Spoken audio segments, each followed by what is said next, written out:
Hello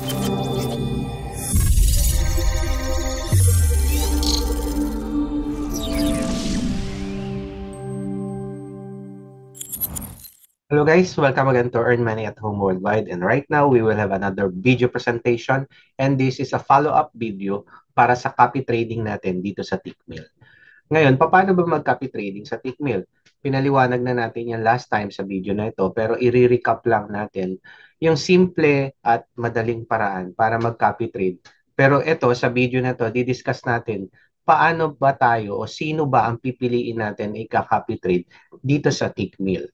So, first of all, mahalaga na meron na kayong uh, Tickmill account. So, just don't forget to register sa link below na nilagay ko. Okay? Once na meron na kayong Tickmill account, you have to do a trading account. Mag-open a trading account through the Tickmill dashboard na meron ka. So, punta na tayo sa ating share screen para mas maging malinaw no, yung mga gagawin natin. And then pupunta tayo mismo sa Tickmill social account no na kung saan doon tayo magka-copy trade. Ayan, so ang na-mention ko kanina, ito, mahalaga na meron ka ng account sa Tickmill, makapag-deposit ka doon sa trading account mo. Yung trading account mo, normally once kasi na nag-deposit ka, pupunta yan sa wallet ng dashboard ng Tickmill account mo. So you have to transfer your deposit amount, no? Ano magkano man 'yan sa trading account mo. Then fund mo yung trading account mo, and then this is the important step. Pwede ka nang maging strategy follower. Strategy follower means kumokopya ka ng trade ng mga strategy uh, provider na tinatawag. Sila yung ika-copy trade mo. So, paano ba gagawin yan? For example, nag-register ka na sa Tickmill. Make sure verified na yan. Meron ka ng account. Okay? Meron ka ng trading account. May naka-deposit na. So, may papadala sa iyo mga password sa trading account mo for your MT4. So, yun ang gagamitin mo sa pag-register as a strategy follower. So, gawin natin ganito. Pupunta na tayo dito sa step 5. Ang gagawin lang natin is pupunta ka sa tickmill.com, go to client services, and go to Tickmill Social Trading. Pagka kinlik mo yan, makikita mo ngayon yung Tickmill Social Trading, earn more, copy or get copied.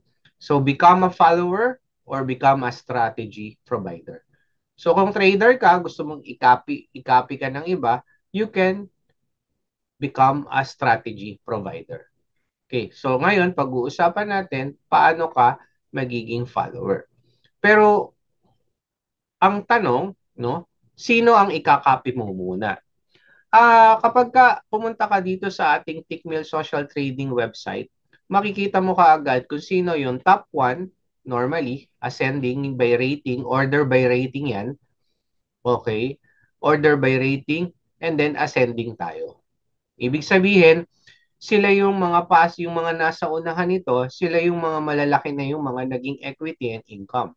Like for example, dito ang equity niya is 6,000 ngayon, no? Pero naka-total profit na siya, okay, 1,680. No, malaki na. So yung total returns ang chinecheck din ito. So nagkaroon siya ng total profit dito. Kung makikita nyo yan, meron dito, total profit niya 3,000, meron total profit niya 41,000 US dollar.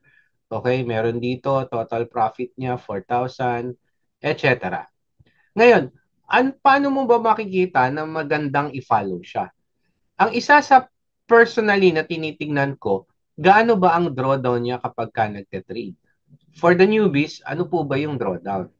Yan yung mga open trade na negative. Hindi pa nako-close yung trade, tapos nagne-negative versus sa capital mo. So, ibig sabihin, for example, dito sa taong ito, kunyari lang, no? Kunyari, meron siyang capital na $1,000, okay? Nag-trade siya, umabot ng negative $120 yung kanyang trade. Pero, overall, nagka-income siya. So, dito rin, the rest, makikita natin, ito, kalahati ng capital niya ang naging maximum drawdown, which is 50%. So normally, yung mababa ang drawdown at malaki ang return, yan ang magandang i-copy trade. So katulad nito, Signalis One. Meron tayong Pilipino rin, kaya lang nag-uumpisa pa lang siya as a provider. Ang pangalan nito ay, pero ito guys, sige, hanapin muna natin to. Okay. Itong Happy EA, copy trading, medyo nag-umpisa pa lang kasi siya, kaya ang drawdown niya medyo malaki. Ang total profit niya, 80,000, $80.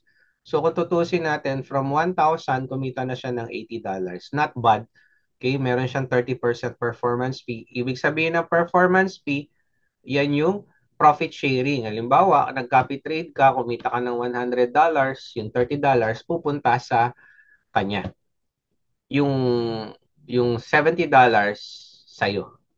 Ganon siya. So, 70%. So, isa ito sa Pilipinong kakilala ko na pwede nyo rin i-copy trade.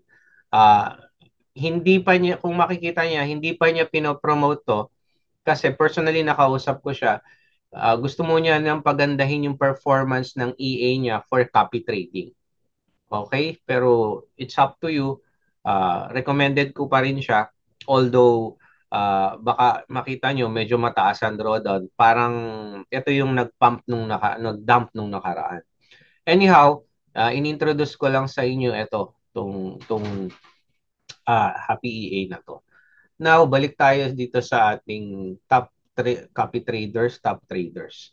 Now, gusto mo makita yung detalye ng isang copy, ng isang ika-copy mo. Like for example, ito definitely mukhang mukhang ano to company rin, xauusd.com. Right click mo lang siya, open link new tab.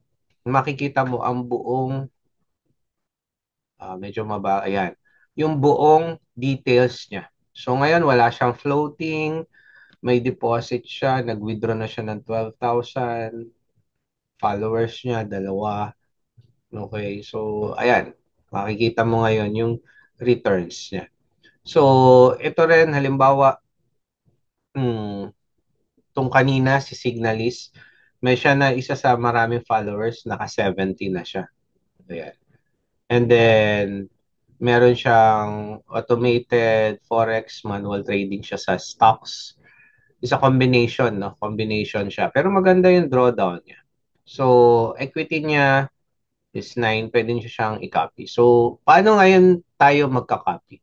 Kunyari, naka-decide na kayo ng inyong ika-copy trade. Okay? Punta tayo dito. Try natin to. Si Warrior. Kunyari, ito si Warrior. Nagustuhan mo yung kanyang statistic. So, titingnan mo sa kanya kung paano siya ite-trade. I-click mo lang yung invest. Pagka kinlik mo yung invest, papasok ka dito sa follower registration. So, sa follower registration, i-check mo ngayon yung information mo, no? 'Di ba nung nakaraan may information ka kung saan ka ah, ng trading account mo. Okay. So, for example, sample lang ito. Meron akong trading account na dito, FT4 Live. Okay? So, yung trading password mo sa MT4, yun ang ipapasok mo dito. Okay? Ayan. Now, ang provider mo, yung napili natin, itong si Warrior. Okay. Now, yung offer, anong offer niya? Wala, yun na yun. Accept mo lang siya and then register.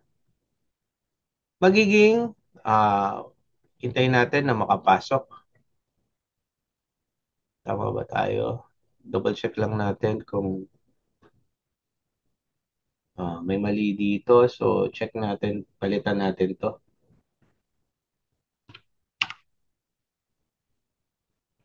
Try natin ibang account. Para lang mapakita natin. Oh, yan. So, yan. Register. Offer not found. Okay. Wala na siyang, hindi na siya nag-o-offer ng kung ano. Okay. Kaya pala, ito, offer not found ang lumalabas sa kanya. So, we try Signalis siguro. Ito, Signalis. Okay. Performance fee, offer 1. So, server natin. Try natin to. Yan. Pasok yung trading account, offer 1, accept, register. So, ang mangyayari, once na, yan. Okay, good. So, pumasok siya dito as a subscription profile ni Signalis. Na kay Signalis na tayo.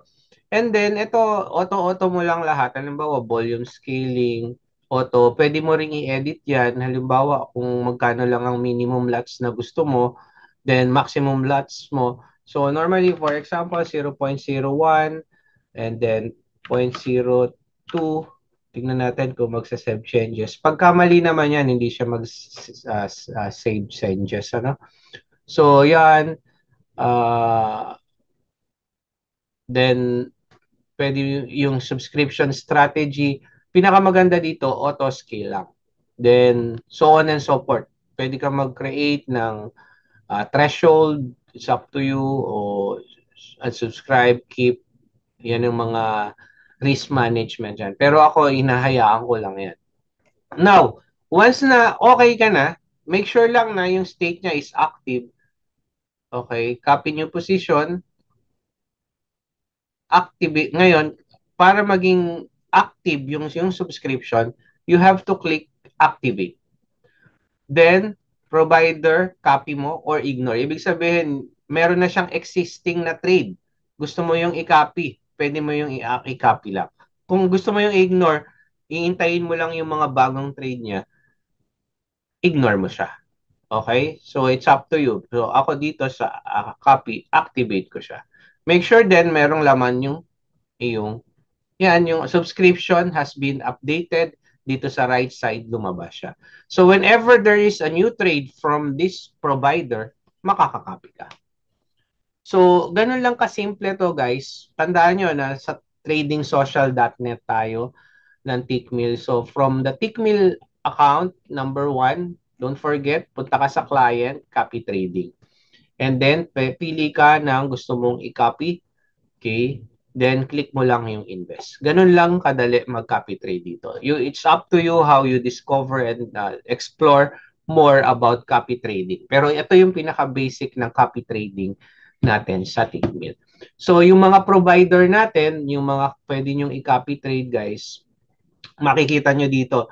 So, isa-isahin lang natin para makita natin ano yung mga possible. Ito, average target profit. Ito naman, fully automated siya. Kaya lang, meron siyang malaking drawdown, 79. Ito, sigurado, Chinese. Makikita mo. Yung iba, mga bot din yan na ikinaka-copy trade mo. So, katulad nito, maganda ang, maganda ang kanyang drawdown 30 lang kasi ang drawdown talaga 20 to 30% ang ideally na realistic itong mga drawdown na to. So nakapag-withdraw na siya ng 59,000 US dollar. Okay, then floating PNL wala siya ngayon na floating PNL. So yan yung mga pwede yung tignan kung sino yung ika-copy trade nyo dito. And we have around 100 plus, no? Oh, sorry, 1,000 plus, 1,100 plus na pwedeng i-copy trade. So, kung ibahin nyo naman yan, halimbawa, ang rating, ang gagawin nating rating is yung equity o sabihin natin yung maximum drawdown, refresh mo lang yan. Makikita mo ngayon yung mabababa ang drawdown, kaya lang yung iba dyan hindi active, no? So, punta ka pa move ka pa doon sa active talaga. Okay, punta tayo dito. Ito, total profit niya, $50. Ito, total profit niya, 541. Meron na siyang return. So on and so forth. So, ganyan lang maghanap dito ng magandang ika-copy trade. So, yung kanina, Signalis, kaya lang sa ngayon, wala siyang trade. You can check kung sino yung mga pwede nating i-trade dito sa top trader. Okay? So, I hope guys, may natutunan kayo dito sa ating Tickmill na bagong uh, copy trading, ano, kung paano mag-copy trade dito sa Tickmill. At the same time, don't forget, meron tayong mga regular na webinar brought to you by Tickmill and of course by Asasi Crypto and Forex Community. Pwede kayong mag-join sa ating webinar natin. Okay? So, maraming salamat ulit sa inyong panonood and I hope na magkita-kita tayo sa mga free webinar natin. And don't forget to register in Tickmill. Kung may tanong kayo, PM lang kayo o kaya message lang kayo dito sa ating grupo. Regularly, meron tayong mga new update, no? Ang ating Asasi Gold Sniper, tuloy-tuloy ang kitaan.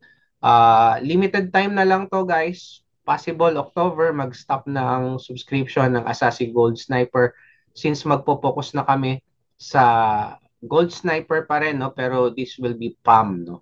Pagka nag-okay na ang PAM ng Tickmill, centralized funds yun, no? Na merong master trader.